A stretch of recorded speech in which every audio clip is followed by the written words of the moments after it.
Hey guys, hey, I'm back, and I wanted to talk some more about automating your finances. Um, I told you a while back that I was going to take you on the journey with me, and so I'm back with some updates.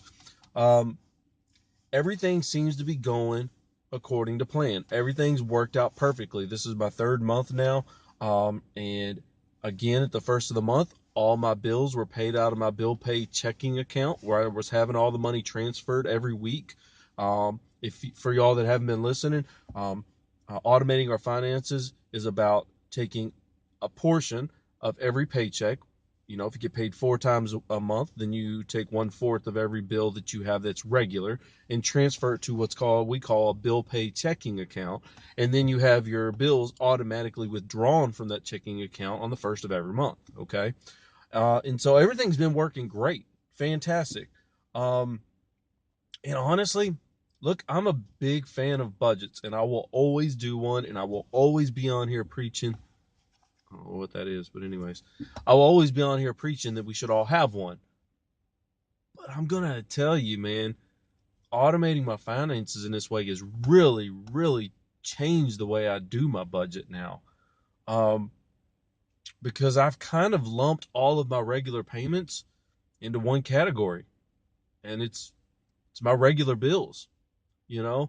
And then every time one of my transfers comes through, I just drag and drop it to my. I use Every Dollar for y'all that aren't aware. I use everydollar.com for my budgets. I just drag and drop every one of my transfers into that regular payments. I don't have to do it by mortgage and car payment, which I don't have a car payment, mortgage and um, what else do I have? My tithings and my regular savings and stuff like that. I just drag and drop to my regular pay. Oh, my cell phone bill. What else? My insurance, my life insurance policies, um, payments, and car insurance. These things. I just lump it all into one category now, which I call my regular payments. And then as I make those transfers and they pop up on Every Dollar, I just drag and drop them into my automatic payment folder, my regular payments folder. And it's really changed. I mean, it makes everything much more simpler.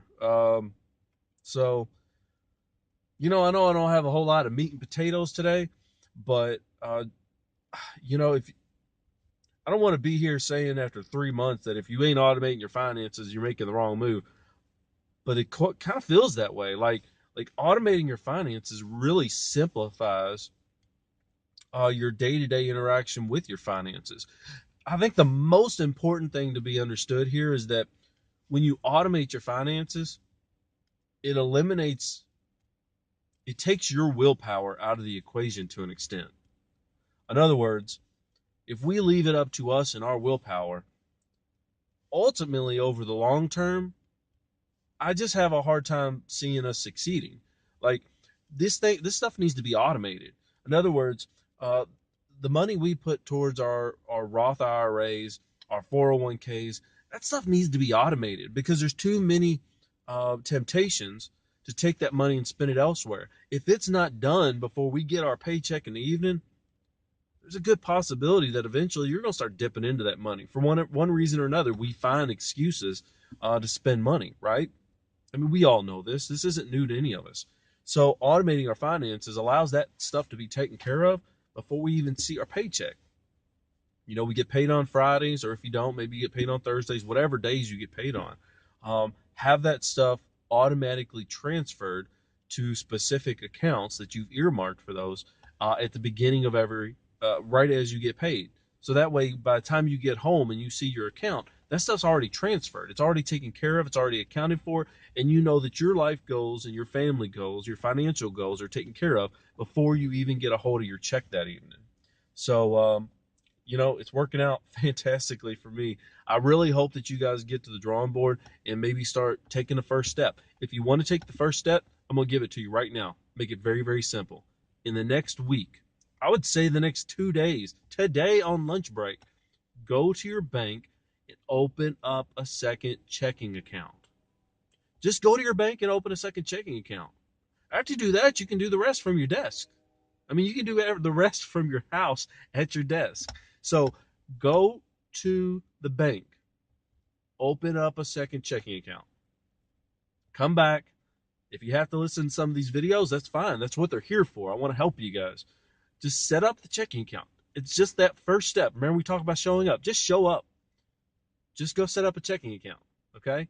And then I want you, if you're having a problem deciding to do that, just think about all the things that you can gain by doing it. Okay? That's all I want you to think about. Think about what are the things that you can gain from doing this? What are the pros? Forget about the cons. We can think about cons all day long. Okay?